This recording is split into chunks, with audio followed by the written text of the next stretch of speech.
It's Thursday, September 8th. Donald Trump can stay silent about the FBI search, but he's not being chased across Capitol Hill. We start here.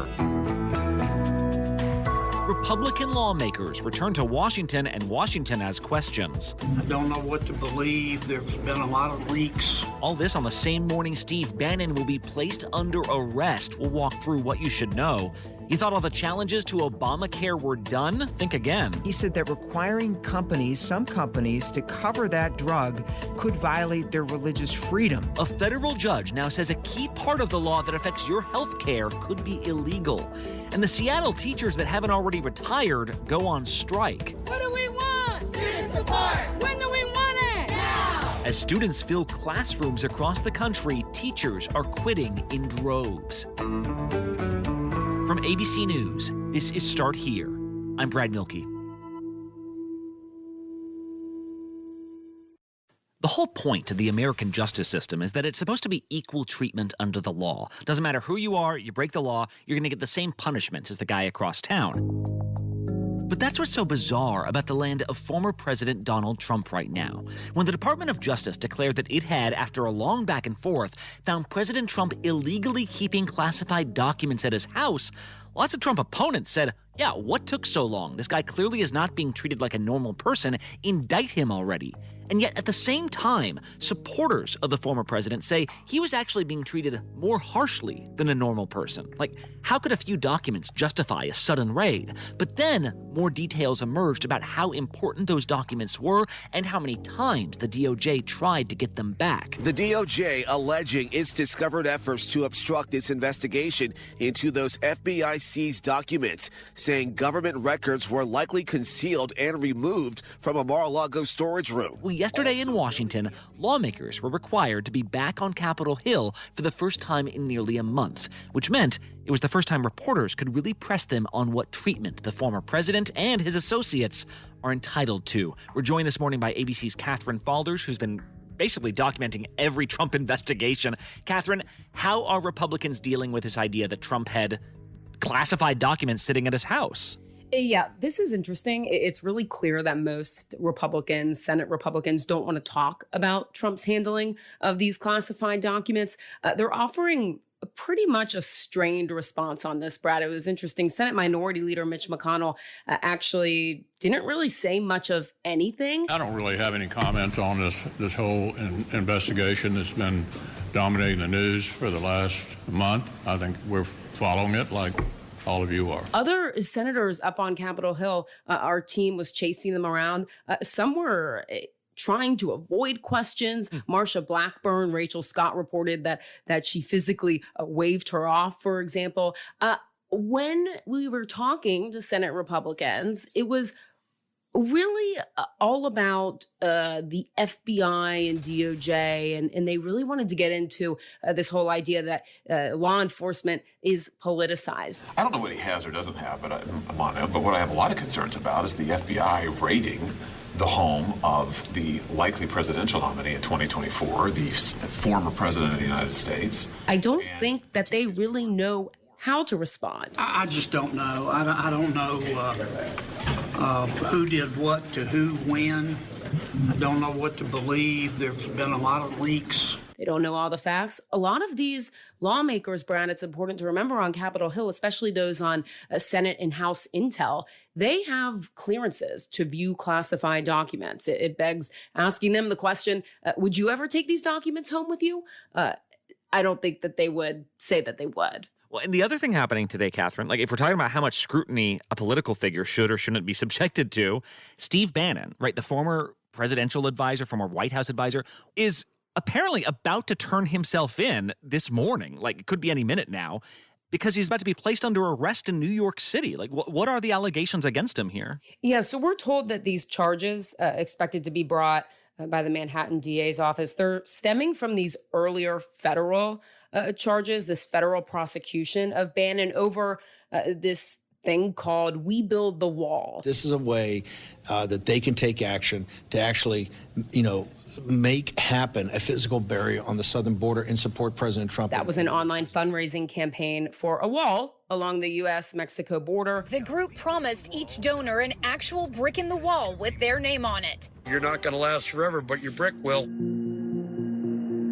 Look, in the federal case, Brad, that was brought by the U.S. Attorney's Office in Manhattan, Bannon was accused with others of defrauding donors and using the money for personal expenses. But Trump pardoned Bannon on his way out of office. The pardon only applies to the federal case. It doesn't preclude the state charges. So when Bannon surrenders here today, he'll become the third defendant pardoned by Trump to then subsequently face charges brought by the Manhattan DA's office. Yeah, and that's actually happened a few times now, where New York authorities specifically have said, yeah, President Trump might have pardoned you for federal crimes. That doesn't affect us, and we're about to indict whoever we think committed a crime here in our state or in our city. Catherine Falders, thank you. Thanks, Brad. Next up on Start Here, your preventative medicine is supposed to be covered, so why would the medicine that prevents HIV be any different? We're back in a bit.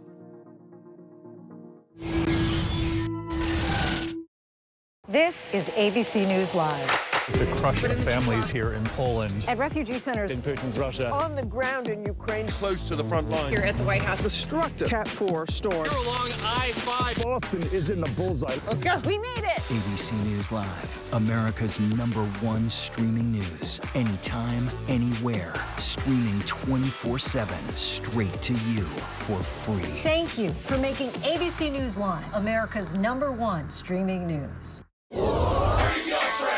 Bring them on. If only there was a place in the morning to start my day. With a smile, somewhere to help me get in the know. A place as spectacular as, well, me. I think we might know a place, right, guys? Bring your friends. Oh, wait, there is. Good morning, America. GMA, 7A, every day. Boom, boom, boom. Good morning, Michael. Good morning, Robin. Good morning, America. How are you? Boom. Now that's how you start your day, people. All right, here we go. You ready? Let's do it. Yes, it's the show America wants and America needs right now. This is What Would You Do? Let's go. How are you? Yes. So what will you be watching Saturdays on ABC News Live?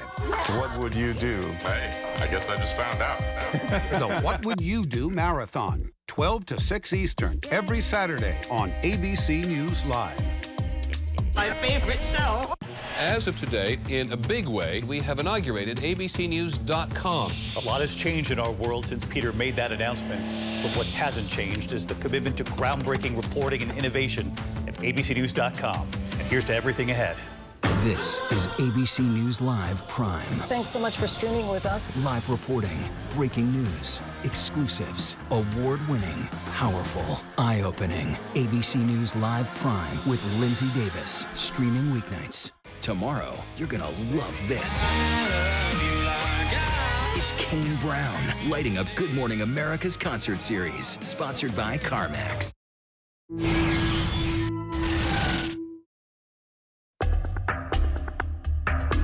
The 44th President of the United States, Barack Obama, and Mrs. Michelle Obama. Former President Obama stopped by his old house yesterday, the White House, to see the unveiling of his official White House portrait. When future generations walk these halls and look up at these portraits, I hope they get a better, honest sense of who Michelle and I were. And this was a reminder that the farther we get from his presidency, the more he'll be remembered for more than just a legislative agenda. However, his biggest legislative legacy will undoubtedly be Obamacare. There's good things with the Affordable Care Act, but there's a lot of bad things. Obamacare is a disaster. It's too expensive by far. There have been so many challenges to the Affordable Care Act over the years that you'd think there couldn't be any more. But yesterday, a judge in Texas made a ruling about Obamacare that could have big implications. If this gets expanded or upheld, it could affect lots of medications, including perhaps the most revolutionary HIV medicine we've ever seen. ABC senior Washington reporter Devin Dwyer covers the courts. And Devin, I think enrollment season for health insurance starts in a couple months. Like, what was this ruling? Yeah, and one of the most popular provisions that's on all of our minds as we look at those healthcare plans from our employers to pick from, Brad, are those free preventive care services and medications that insurers are now required to cover because of Obamacare. The Affordable Care Act is stronger now than it's ever been. And we're strengthening it even further. Things like cancer screenings and colonoscopies, vaccines, those things covered at no cost, no copays, of course. Well, a federal judge in Texas, Reed O'Connor, the same one who's taken aim at Obamacare before, delivered an opinion striking down, threatening key portions of the preventive services mandate. He said that this board of U.S. health officials that decides what insurance companies have to cover free of charge is unconstitutional. They aren't properly appointed and confirmed by the Senate, in his view, perhaps invalidating them in all the work they do. We'll see. He held back on the exact scope of his decision. That's going to come a little bit later. But he also took aim, Brad, and you mentioned it, this very popular pre-exposure prophylaxis called PrEP. It's a prevention medicine for HIV. PrEP is an umbrella term.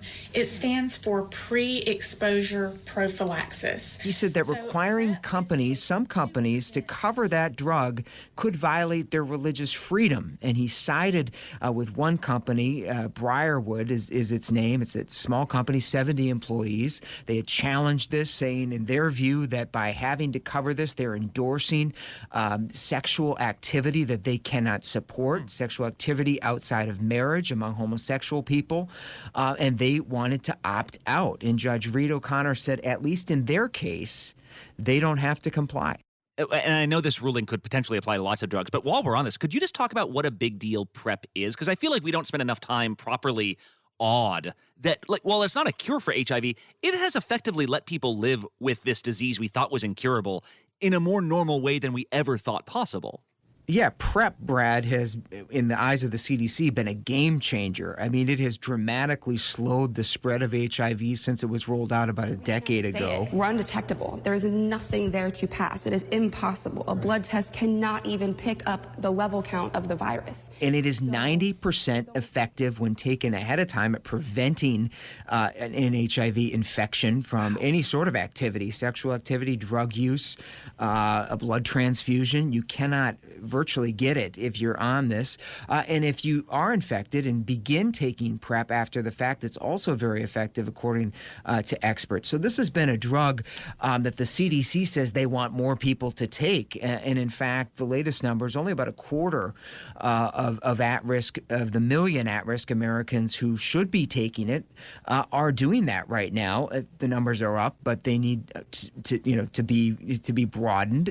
And the CDC says access to that medication is the key. I have had HIV for almost 30 years, and going to the pharmacist is always an adventure. All of that is just to keep me alive. But potentially now a setback with this ruling if it stands and if it's as broad as some fear it might be. Well, that's the thing. So you had this company who said, we don't want to endorse homosexual activity. It's our sort of freedom of religion, so we don't think this should be covered under our plan. Of course, we should say it's not only gay people that get HIV, it's not only men that get HIV, but if this ruling got upheld by the future courts that are going to see it, what could happen then to even going beyond HIV? What happens to preventative care in this country?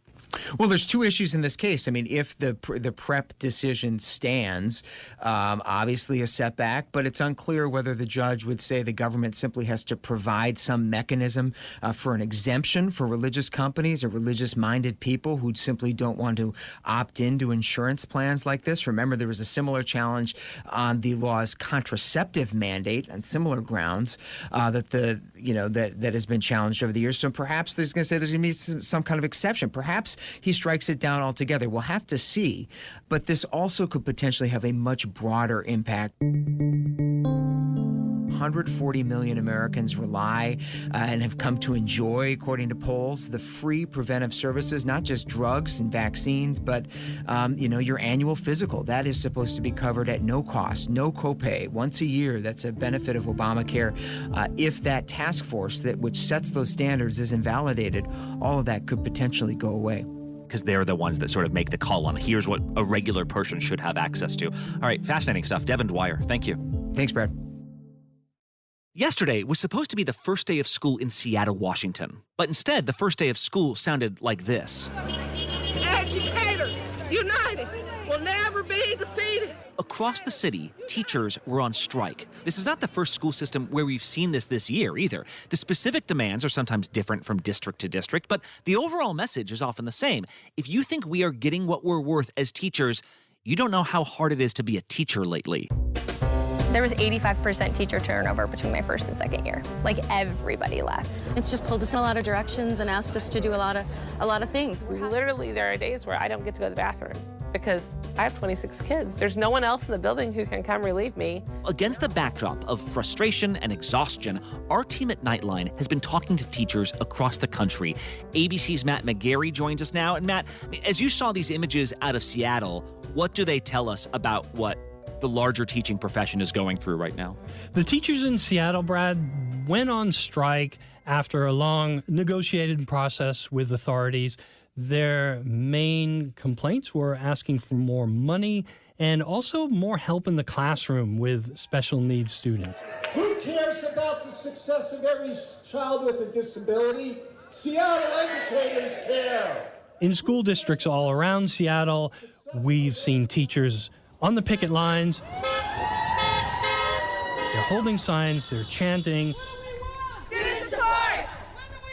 No! There are about 300,000 students who should have been in class, but because of the strike, they're not attending this week. Yeah, it's been a really hard last couple of years.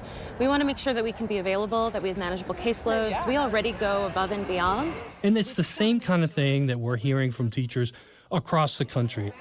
Good morning, Miss Emma. How are you? Good. I saw you making faces at me this morning through the door. Yeah. I was in Indiana, and I spent time with a teacher named Kara Rothrock, who's 44 years old. She's been in the profession now for more than 20 years. Morning, Lily. Yeah. Uh-huh. These kids have a lot of energy. I get a year older every year, and they stay the same age. And it takes a lot of energy to keep up with a third grader. I have 26 of them this year to keep up with. And she has 2 extra jobs in addition to her main job as a teacher in order to make ends meet. She's very typical of teachers who say they don't get paid enough and they're overworked. Good morning, sweetie. Good morning. I started the day with her at 5:30 in the morning at her house, where she wakes up in the morning, she has coffee with her husband, and then she gets her kids up. Mother, bye. Then she leaves the house, goes into the school. Savannah, go sit down now. Asher, go sit down. She spends all day with her students in the class, and then at the end of the school day, when the students go home, her day is only just really beginning in many ways. So, what letter does toe have at the beginning of it? T. She also does a second job of tutoring in the classroom for some of the kids who need extra help. She gets paid a little bit extra for that. And then several nights a week. All righty. How are you? Instead of going home and resting and then preparing for the next day's lesson, she gets in the car and she drives across town to a place called Pully's Freeze, which is an ice cream stand. 2 small twisted and cup and a large vanilla cone will be $8.88. How'd you do that? Just right on the money there. And then she works there until usually 9 or 10 o'clock at night, where she closes up. Well, she sounds as chipper as can be, I guess, but this doesn't seem like what a teacher should have to go through just to get by. Like, how does all this affect her? She says it's exhausting. Do I have the energy to keep this up for 11 more years? Would I have to give up a second job in order to be 50 plus and still teaching? Because I don't think I can do that financially. And this is really the number one thing that we're hearing is burnout. The other issues are lingering stress from the coronavirus pandemic, and there's even more work being dumped on the teachers who remain as more and more teachers quit the profession. I'll give you 2 minutes. I want you to solve this for X.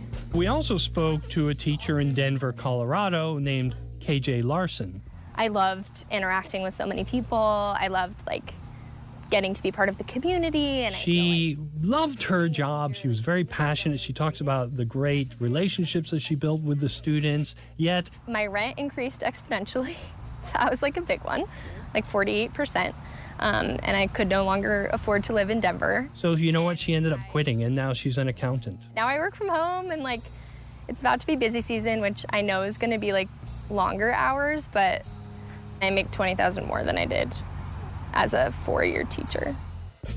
It's not so much a teacher shortage problem, it's a teacher exodus problem. We have thousands of teachers who are leaving the profession early. They're not waiting for their full retirement, they're just quitting. They say it's too much work, it's too much stress, and now their jobs are becoming politicized. Yeah, I was going to say, Matt, it's like a year or two ago, it was easy to say, oh, it's stressful being a teacher because it's a pandemic right now. Like that's the reason that makes everyone so stressed out. Well, then the pandemic seemed to continue. It was still terrible. But now, like you just said, you have all these other issues, including this idea that your job is somehow political. Like what does that end up looking like inside the classroom? For instance, the teacher that I spent time with, Kara, she says she has more than 200 books in her classroom alone, just in her classroom. And now there's a new mandate that each of those books has to be marked and cataloged and submitted for review by a panel of people from the town. I have probably 600 in here that one I've purchased or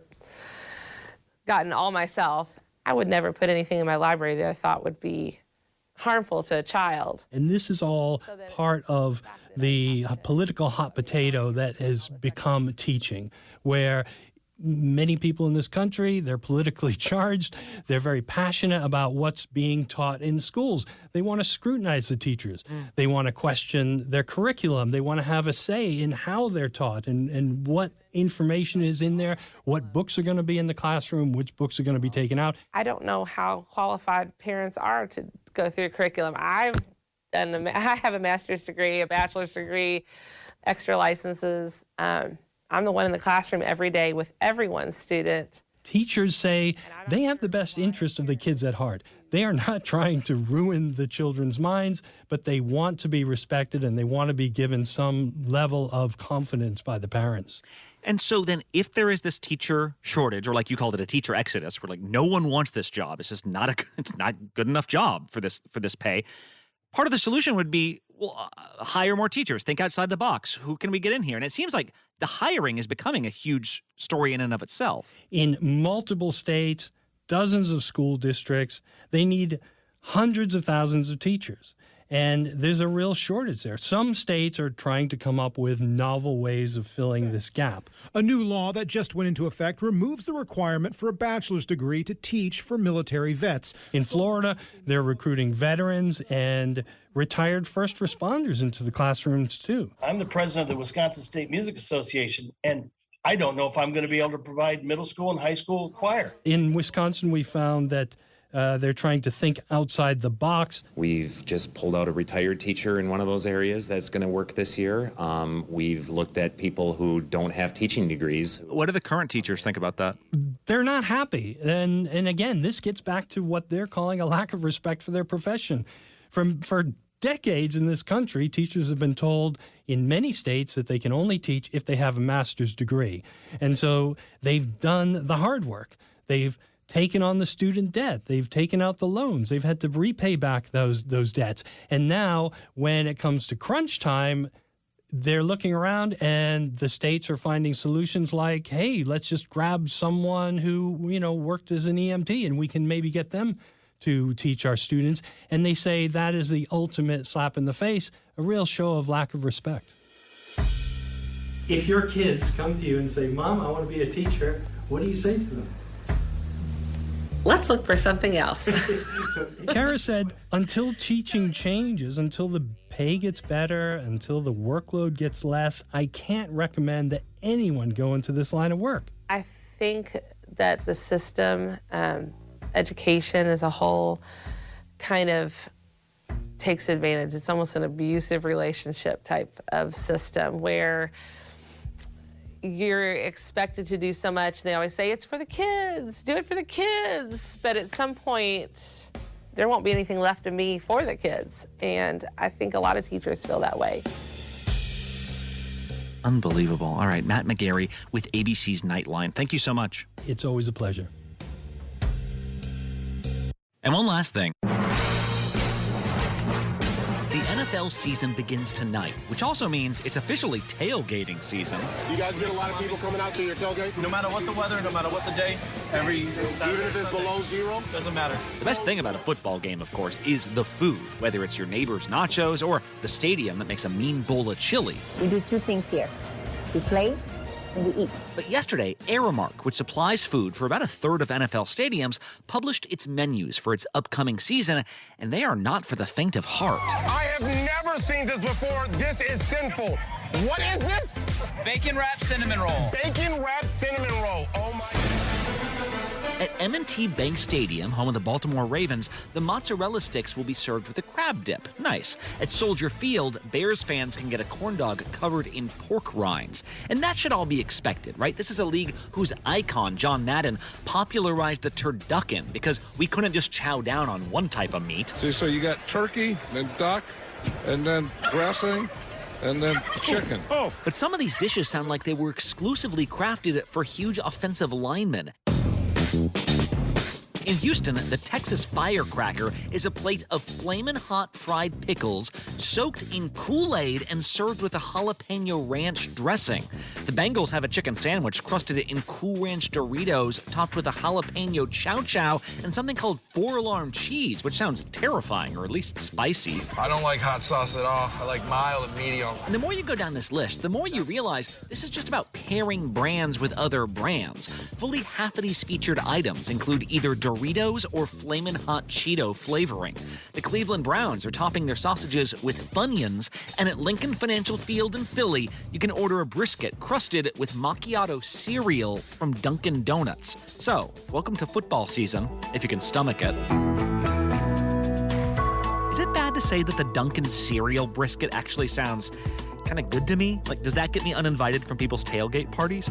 Kick off your day with us every morning. Just hit that follow button to get a new episode automatically sent to your phone.